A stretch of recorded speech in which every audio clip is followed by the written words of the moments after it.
For decades, a shadow of suspicion has loomed over one of the most successful public health interventions in human history, childhood vaccination. At the heart of this concern lies a single common element: aluminum. Animal studies have hinted at dark possibilities, suggesting this vaccine ingredient, known as an adjuvant, could be a potential trigger for neurotoxicity, autoimmune diseases, and chronic allergies. These whispers, amplified in the echo chambers of the internet, have grown into a roar of concern for parents around the globe. They find themselves caught in a crossfire of conflicting information, left asking a terrifying question: could the very thing designed to protect my child be the source of a long-term health problem? But what if the science just delivered a resounding answer? What if the largest, most meticulous investigation ever conducted into this issue has finally come to light, ready to either confirm our worst fears or put them to rest once and for all? Today, we are pulling back the curtain on a monumental nationwide study from Denmark. This isn't just another small-scale observation. This is a deep dive into the health records of over 1.2 million children. We're going to explore how researchers used a clever, almost experimental design to cut through the noise and bias that have plagued previous studies. We'll break down exactly what they looked for, from autism spectrum disorder and attention deficit hyperactivity disorder to a vast array of autoimmune and allergic conditions. And crucially, we will reveal their definitive verdict on the link between the aluminum in vaccines and the long-term health of our children. Stick with us, because the conclusions of this study are a critical piece of information for every parent, caregiver, and health-conscious individual on the planet. Before we dive into the stunning results of this new study, it's essential to understand why aluminum is in vaccines in the first place. It's not a contaminant or a filler. It's a critical component called an adjuvant, and its history in medicine is long and successful. Think of an adjuvant as a training partner, or perhaps more accurately, a drill sergeant for your immune system.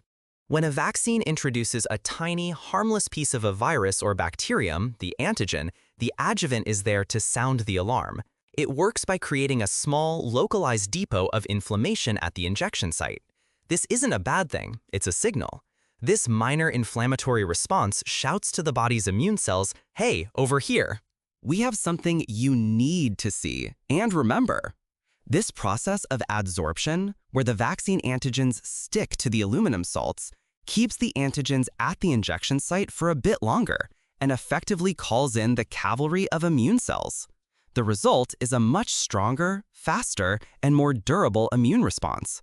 This means better, longer-lasting protection for the child from fewer shots. Aluminum adjuvants have been a trusted tool in medicine for multiple decades, used in essential vaccines that protect against diphtheria, tetanus, pertussis, Haemophilus influenza type B, pneumococcus, and hepatitis A and B. They are a cornerstone of global immunization programs that have saved countless lives. The problem, as we mentioned, came from a handful of animal studies that raised red flags. While valuable, animal research doesn't always translate directly to human health. The doses used in some experiments, the routes of administration, and the underlying biology can be very different. This left a void in the data, a critical lack of large-scale human evidence to either confirm or refute these concerns. Previous observational studies in humans were often too small or methodologically flawed to provide a clear answer, leaving the door wide open for speculation, anxiety, and misinformation to flourish. This is the scientific uncertainty that the Danish researchers sought to eliminate once and for all. They leveraged a unique and powerful situation within their country's national health system. In Denmark, all childhood vaccines are provided free of charge, and crucially, the public trust in this system is high, leading to an incredible uptake rate between 94 and 97%. This provides a massive, comprehensive, and consistent dataset, virtually covering an entire nation's children. But here is the truly brilliant part of their approach, the element that makes this study so powerful. Over the 2 decades the study covered, from 1997 to 2018, the official Danish vaccination schedule changed multiple times. New vaccines, like the pneumococcal conjugate vaccine, were incorporated in 2007. At other times, specific vaccines were substituted due to global supply shortages or the development of newer, more effective formulations. The direct consequence of these systematic, top-down changes was that different birth cohorts of children received different vaccines, and therefore different cumulative doses of aluminum by the time they turned 2 years old.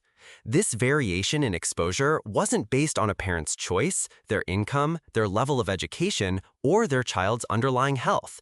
It was determined simply by the year in which they happened to be born. This created what scientists call a quasi-experimental setup, a natural experiment of enormous scale. It allowed them to compare large groups of children with varying aluminum exposure without the usual biases and confounding factors that can muddy the waters of observational research. It's as close as you can ethically get to a randomized controlled trial involving more than 1 million children. The researchers meticulously gathered data from these nationwide Danish registries, creating their cohort of over 1.2 million children. They then followed every single one of these children in the data until they reached 5 years of age, looking for the new onset of 50 different chronic diseases. These were carefully categorized into the 3 main areas of public concern. First, neurodevelopmental disorders, specifically the highly debated topics of autism spectrum disorder, or ASD, and attention deficit hyperactivity disorder, or ADHD. Second, a wide range of autoimmune diseases, including illnesses affecting the skin, hormones, blood, digestive system, and joints. And third, atopic or allergic conditions, a group that includes modern epidemics like asthma, eczema, and allergic rhinoconjunctivitis. The exposure they measured was the total cumulative amount of aluminum each child received through vaccinations by their 2nd birthday. This ranged from 0 for the tiny fraction who were unvaccinated all the way up to 4.5 milligrams, with a median or typical exposure of 3 milligrams. Now for the results, the moment of truth. After sifting through terabytes of data and performing rigorous statistical analysis, what did the researchers find? Let's start with autoimmune diseases. The study tracked dozens of these conditions, from the more common to the extremely rare. While some conditions were so infrequent that they had fewer than 20 cases in the entire cohort and had to be excluded from individual analyses, the overall picture for the group as a whole was crystal clear. When looking at all autoimmune diseases combined, there was absolutely no increased risk associated with higher cumulative aluminum exposure. The risk for children who received more aluminum from their vaccines was no different than for those who received less. This crucial finding held true for the individual autoimmune conditions they could analyze separately as well. The data showed no link, no signal, no hint of a problem. If you find this kind of detailed, evidence-based breakdown incredibly valuable for navigating complex health topics, do us a favor and hit that like button. It helps us know we're on the right track and ensures this crucial information can reach and reassure more people. Next, the researchers turned their expert attention to atopic conditions, the allergies and sensitivities that affect so many children and cause immense worry for parents. The specter of vaccines causing or worsening asthma is a common and persistent concern. Here again, the results were unequivocal and resounding. The incidence of asthma did not increase with aluminum exposure. The same was true for atopic dermatitis, or eczema, and for allergic rhinitis. When all atopic conditions were bundled together and analyzed as a single category, the conclusion remained unshakably the same. There was no association whatsoever with the amount of aluminum received from vaccines. But what about the most emotionally charged and controversial topic of all, neurodevelopmental disorders? For years, the unproven hypothesis of a link between vaccines and autism has fueled fear, distrust, and a dangerous misinformation movement. In this study, nearly 6,000 children were diagnosed with a neurodevelopmental disorder before the age of 5, providing a large dataset for analysis. The researchers meticulously analyzed this data, adjusting for a huge range of potential confounding factors, things like maternal health conditions, maternal smoking during pregnancy, socioeconomic status, and even how often families visited the doctor, all to ensure their results were as clean and robust as possible. The findings were not just reassuring, they were startling.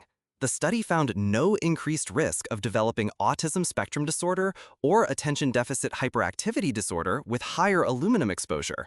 In fact, the data actually pointed in the opposite direction.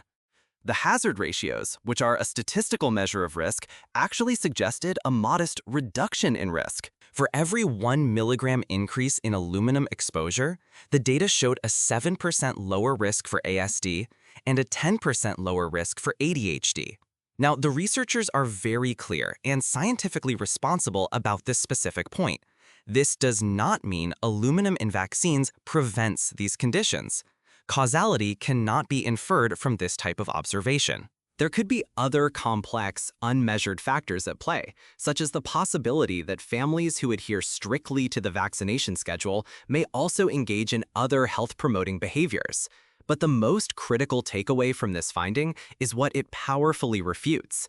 The data provides absolutely no evidence of an increased risk. It directly and forcefully contradicts the persistent and damaging idea that aluminum adjuvants are a contributing cause of these neurodevelopmental conditions. So why did some smaller, previous studies suggest there might be a problem, creating the confusion in the first place? The Danish researchers point to key and, in hindsight, fatal weaknesses in that prior research.